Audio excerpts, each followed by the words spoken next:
In conversation with Rowan Winchester. Rowan Winchester is a fantasy writer and mystic and an enthusiast for might, legend, and folklore. She has a passion for the realm that remain unseen by many others and her works as a tarot reader, an energy healer, seep into her writing just as much as a love for fairies. The result are two published novels, The Naviira Tales, World Unseen, and All the World Rising. If Rowans isn't behind a laptop, she seeks inspiration from ancient sites, the natural world, and the whisper carried by the wind. Together with her two rescue dogs, Nova and Glint, she wanders the forest and hopes to find the secret of the Eden realms. If she isn't a match in her writing, Rowan loves to draw with fire in her pyrography projects.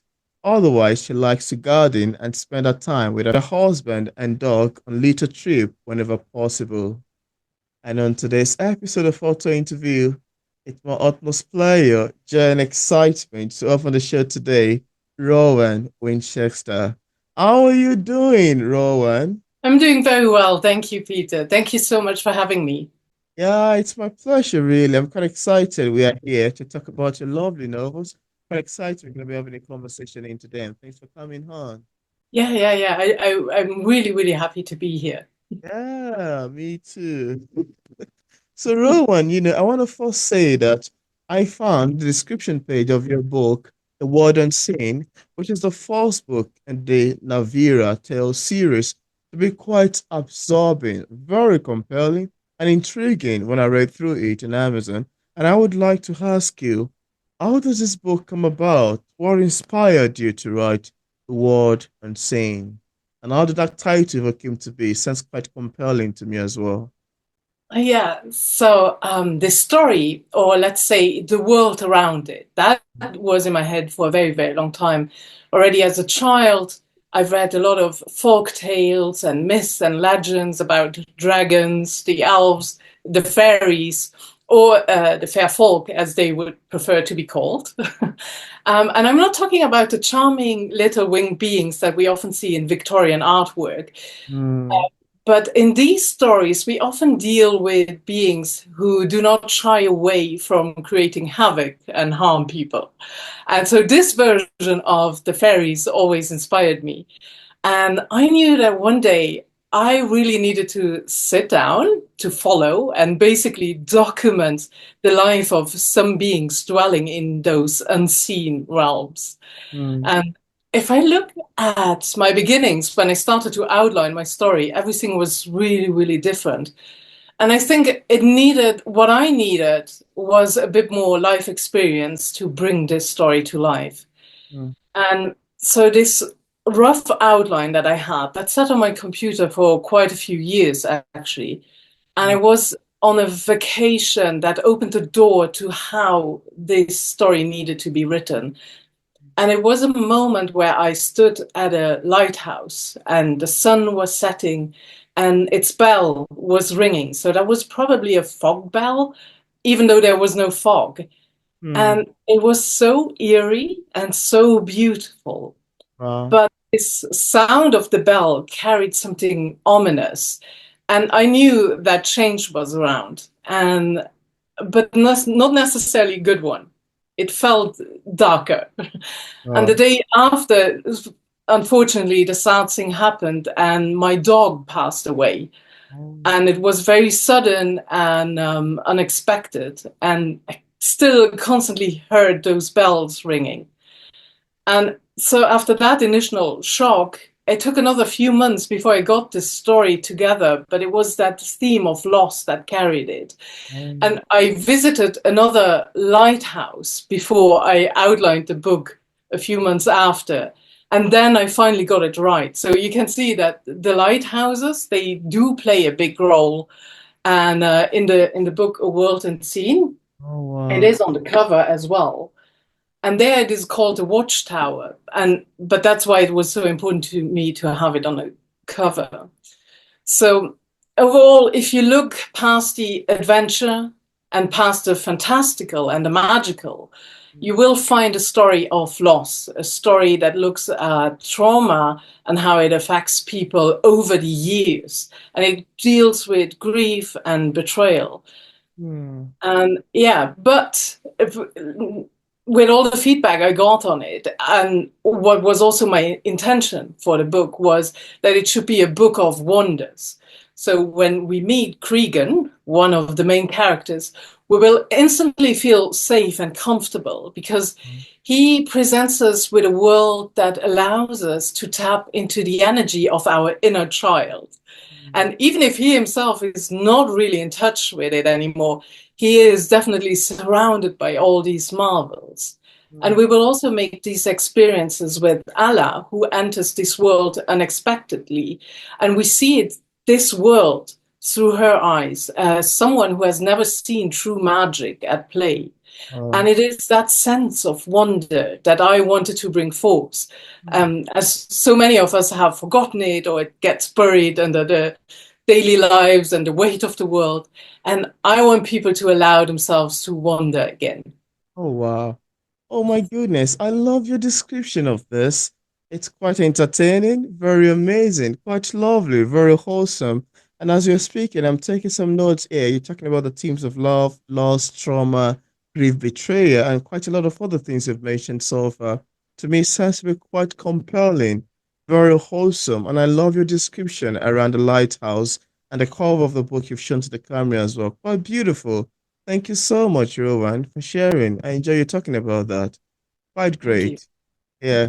And you also have the follow-up book to this series in the name of Underworld Rising, which is a second series in the Naviira Tales. For readers who haven't read that yet, and of course without giving much information away, could we have a sneak of what you'd expect in terms of themes and subject lines picking up, Underworld Rising? So in Underworld Rising, the speed will really pick up and the stakes are so much higher now. So Beautiful. when you continue the series, you will notice the change in tone straight away, right from chapter one on.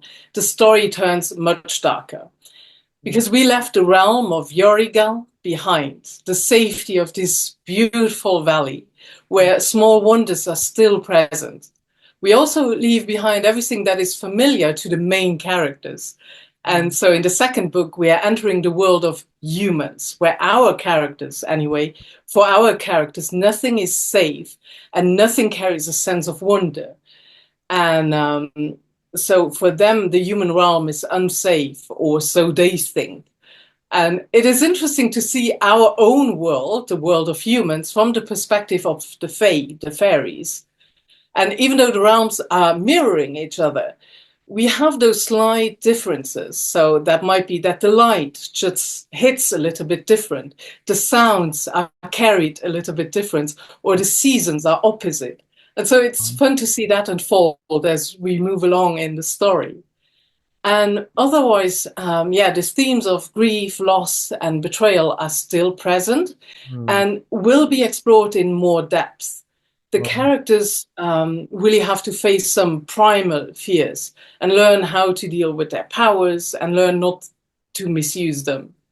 So in Underworld Rising, we will also get the mages better. In the first book, we have a notion of them, but we don't know much about them. And here we learn about their traditions, their rules, and their magic, and how it differs from the fairy magic and the magic of the enchanters. Wow. And we will also learn how the mages interact with both worlds and how everything came to be what our protagonists need to fight against. Wow. That is quite amazing to me, really. I love your description of that. Sounds quite great, and I've been enjoying this conversation so far.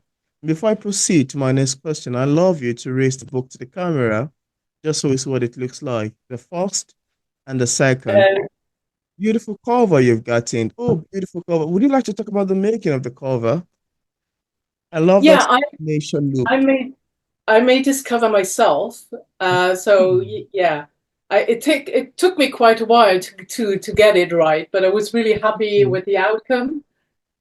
So I do like to create some artwork, and so it was natural for me to create a cover myself also, that I really get exactly what I wanted it to represent.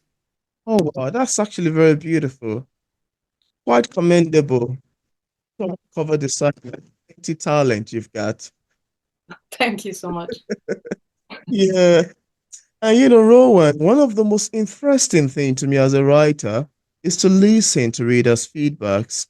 And you may want to agree with me that one of the things that make literature to be a bit complex is the fact that it can be interpreted in different ways by different readers based on their opinions. Sometimes the readers might get the message intended by the author. Sometimes they might be close to getting the message intended by the author. Sometimes they might miss the message, and sometimes they might get it all wrong, fully and completely. And as interestingly funny as they sound, I would love to ask you, how do you feel when readers interpret or give a different interpretation to your work than you differently intended? How does it make you feel? I honestly think it's very interesting. You know, we are all coming from different paths of lives. We all Mm, have our different experiences. Therefore, it's only natural that books, novels, poetry, or any other art form really, it creates different experiences, and so people will have a different take on it. yeah. And I like to listen to different viewpoints, even if I don't really like them or agree with them. At the very least, it gives me a bit of insight of the reader's mind. And hey, perhaps it can teach me something new too. Your answer to that because I think it's actually a very fun thing. Like, oh, really? I have no idea. That is what, oh, what, it's amazing how we as a writer tend to discover new things from our own book based on what a reader says, based on what the feedback a reader gives. And as we all know, that different people will not interpret a book the same way. Mhm. And that's one thing that makes book clubs to be quite interesting, very engaging and very lively when it comes to book conversation. Because if we have a gathering of six people talking about the same book, an idea or a review that the first person would give would differ completely to what another person would give and to what the other person would give. And them coming together to share all of this take differently. Sometimes it's very interesting for you to hear it as an author and watch them discuss your book and give a different meaning, different interpretation. I'll be like, wow, okay, really? I never intended that way, but that's quite fun. And I mean, I love to hear your take on that. It's a beautiful experience, and that's one of the things, like I mentioned, that make literature to be quite beautiful and complex in its entirety. You know, Yeah, exactly, exactly. Yeah.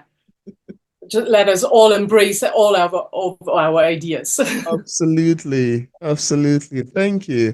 I'd also like to ask you, a world unseen and on the world rising. Do you have any other works you've authored or say currently working on? Yeah, so right now I'm working on a collection of short stories. Wow. The title will be Meeting Otherworld, and it has different stories of powers and beings from the realm just beyond the veil, if you like, so from Otherworld. Mm. And some stories deal with shadow beings, others with tree spirits who are out for revenge.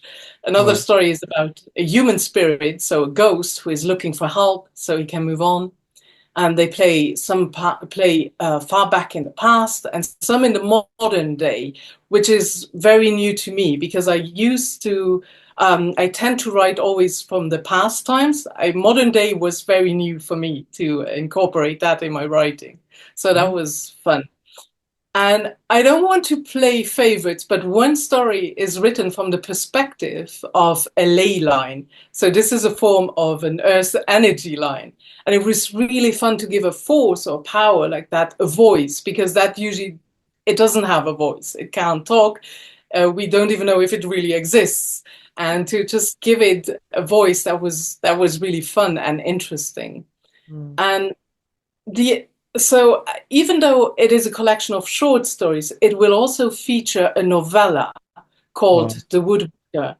And I think that's the advantage of self-publishing, because you can break the rules a little bit. You don't have to publish alone a novella, but you can publish it together with a few short stories that fit the theme. Mm. And the plan so far is to release it in spring 2025. So I'm really Wow. working hard on it to make that happen.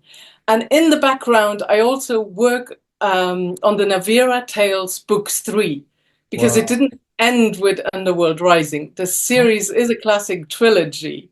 And so I cannot talk much about it because it's still just in the outlining process, yeah. but it will get a little bit darker Oh, still. And yeah, so we shall see where Cregan, Allah, and Arun, and all the others will end up. So I wish interesting. them good luck because I will send them through the ringer. Well, it sounds to me like you've got a lot ongoing. I hope you find some time to sleep. Yeah, well, we see. Oh my, that was quite fun, really. Thank you so much for sharing. I enjoy you talking about that. Thank you. Thank you And too. now there's this question that I love asking authors, especially novelists that come on Pearl.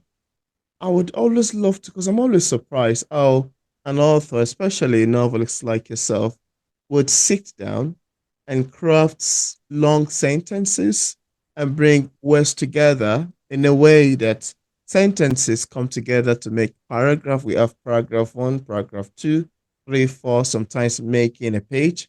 And paragraph come together to make pages, and pages come together to make chapters, and chapters come together to make novel, like the one you just raised to the camera, which is quite very big and quite voluminous. And this always leaves me thinking, how exactly did they get the idea to pull these words together, get the idea to, write all of these things, bring the sentences together, bring the paragraph together, make it in a way that it keeps transitioning beautifully without leaving anything out. It's to me, it's like a chunk load of inspiration, chunk load of ideas, chunk load of talent, and it's always leave me thinking, how exactly did they do this? And as far as writing is concerned, I would love to ask you too. How do you get your inspirations and ideas to write your works, to write your books? Where exactly do they come from? I'm just curious.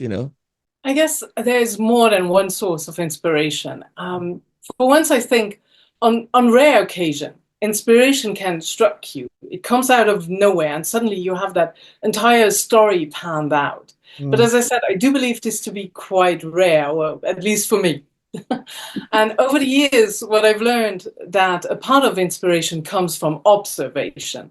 mm, Just as a painter needs to hone the skill, a writer must too. And a painter will observe and note every single detail on a tree, for example, the yeah. pattern of the bark, the shape of the leaves, the twisting of the branches, the Mm, light that hits the crown, right? mm, And everything needs to be observed closely. And for writers, that is basically the same, but they will also observe people, the tone of their voice, mm, perhaps unusual mannerisms or a unique sense of fashion. And mm, all of this can be used to give your characters a bit more depth. yeah, And it will make it, um, or I want to say, I like to push it even more. So if someone who wears a fun dark red hat, I will make it then brighter and bigger and add massive yellow flowers to it. yeah. So observation plus letting your mind run wild. Mm. And ideas like, for example, have you ever thought what would happen if your front door has social anxiety? That can be used for a story. And it's just those little silly thoughts that sometimes comes into your mind. Mm. But when you mix it with observation and you add some extravaganza to it and you let your mind run wild, so there you have your inspiration. And another source of inspiration is, of course, the world of the fairies, as we talked about already.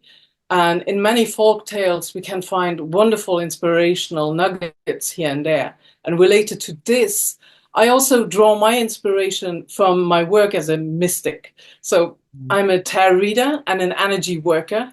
Oh, And I have seen a lot of wondrous things, so maybe things that not everyone is necessarily aware of. mm, And for me, this is pure gold to work into my stories. So when mm, clients come to me with all sorts of problems and they manifest in the most curious ways possible. mm, So no matter if I work with homes that are experiencing poltergeist activity, for example, or if I work with people who feel like they're being observed or see things disappearing in front of their eyes, that is a very good source for inspiration. Yeah. Oh, well, I love your take. You must be a huge fan of fairy tales. Yeah, I love your take on that. I love you mentioning unusual mannerism, unique sense of, fashion, observation, and letting your mind to run wide while crafting all of these things to bring them all together to make a fantastic coalition of story. Very beautiful. And I took some note that I'd love to go back to afterward because this conversation has been quite beautiful so far, quite educative as well into the techniques of storytelling and techniques of writing as a novelist. Thank you so much. And also to know that you draw inspiration from yourself being, from your profession as well. It's something quite exceptional. Yeah. Thank you for sharing. Thank you. Now, I'd like us to delve now a bit into criticism and reacting to feedbacks. I'd like to know your opinion about criticism. How do you react to, say, negative criticism of your book if you ever had one in the past?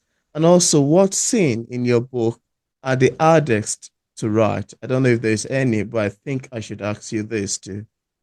Of course, negative feedback, it stings. There is no denying that. However, if it is constructive criticism and Yeah. it helps me to write clearer and to bring my point across better, or it helps me to improve my writing overall, I definitely welcome it. If Mm. it is criticism just for the sake of being negative, I try to ignore it, which is honestly not that easy. Uh, And if I would get this, oh, this is just bad or this is just stupid, well, that is not much of constructive criticism. So yeah. I am also quite attached to my work and I write from a very vulnerable space. Mm. So overall, I do think I'm quite sensitive when it comes to criticism. I wish I could be more, oh, well, I don't care, but I'm not. And I think my inner world is just laid out wide open in my work. Yeah. So even if it's all clad in magic and the fantastical, those are my deepest fears, my deepest regrets, and so on. So yeah, I am a bit sensitive. Um, Yeah. Now for the next question, the hardest scene to write. So I must say that battle scenes and fighting scenes were rather difficult to write. For someone who has never experienced war or even just a fight with a weapon, it can be quite hard to imagine the Right. sheer horror of facing an army and also to keep track of all the details that were happening during a battle scene. And characters are moving quickly, swords are crossing, the Uh, chaos of a fight swallows the scene. And so I am very, very grateful that my first beta reader, my husband, he has such a good eye for these details. He wow. spots mistakes or what I am missing, and he helped me to be much clearer on the happening strings, the battle scene. Oh. Yeah, so that was really important. And because I have or had the tendency to omit important steps that needed to be taken by the characters to move through the battle scenes. Mm. And without his input, those scenes would have been much hazier. But they were clear for me because it plays out in my head, but perhaps not so clear for the reader. Oh, wow. Yeah. So those were quite difficult to write. I love your take on that. I can imagine because even myself, when I'm reading the book and I get to the fight scene and I see the author being so beautiful and making it transition in a beautiful manner, it's always a very, to me, I think it's a tricky part of storytelling. It's easy to write conversation between one character and another, how they feel, how they're conversing. When it comes to the fighting scene, I think it's a bit much more it's taking a lot of work, a lot of attention to details, a lot of skill to be able to carry it on in a way that it transitions beautifully into the fighting scene. So yeah, even as a poet, I've never written anything literature having to do with fighting scene or actual story in terms of book. But I know that might be a very hard one to do. Thank you for sharing. Yeah, thank you. And I'd like to ask you before we call it a day today, Is there anything that you would love to share with the viewers about your books that we probably did not mention in this interview and you'd love the viewers to know? Is there anything? I think we did cover quite a bit, Yeah. but I will say that this, if you are open to wonders and want to explore a world that might be more real than you think, and not just mere fantasy, then the books of the Naviira Tales are definitely for you. Mm, And explore them with a child's curiosity, but without them being a children's book. Far from it, actually. But treat it not as a fantasy book, but as a book of an alternative history of a realm that is much closer than you think. And also, despite the darker themes of the series, it is also a book of hope. And I'm mm, not talking just about mere optimism, but something deeply ingrained in us humans that goes past our own lifespans on this earth. mm, Hope that expands our own selves and reaches further into the past and of all of our future. So mm. that's a bit the idea of those books. Well, I love your take on that.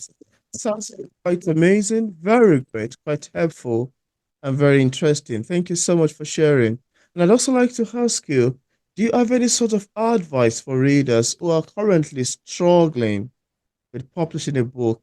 What would you advise people in this category? So I think the most important thing is to actually take your time. Um, Take it one step at a time because it can get quite overwhelming. Yeah. Especially if you go self-publishing, you have to do everything yourself. Yeah. And yeah, that it just takes time. And this I say with love. If it's your first book, nobody is waiting for it. So it's fine if you take your time. Yeah. Nobody knows you, so nobody's really waiting for it. Yeah. So it doesn't help to lose sleep over it, to stress yourself completely out. And another thing I think is a good advice is about your beta readers. Mm, Find those beta readers who are really excited about reading new books and those who are ready to discuss all those little details mm, that are so important to you, but maybe not to your average reader. mm. Those beta readers can be very, very hard to find. And if you have one like that or a couple of those, then really be grateful and give them some cookies. Mm. Oh, well, I love that. That's a very good advice, actually. And I'm hoping that viewers, even including myself, would love to utilize it. Yeah. Yeah. Thank you. And now, Rowan, just in case we have some viewers who are currently watching this interview, I would love to get a copy of any of your books. On what platform are they available on for purchase?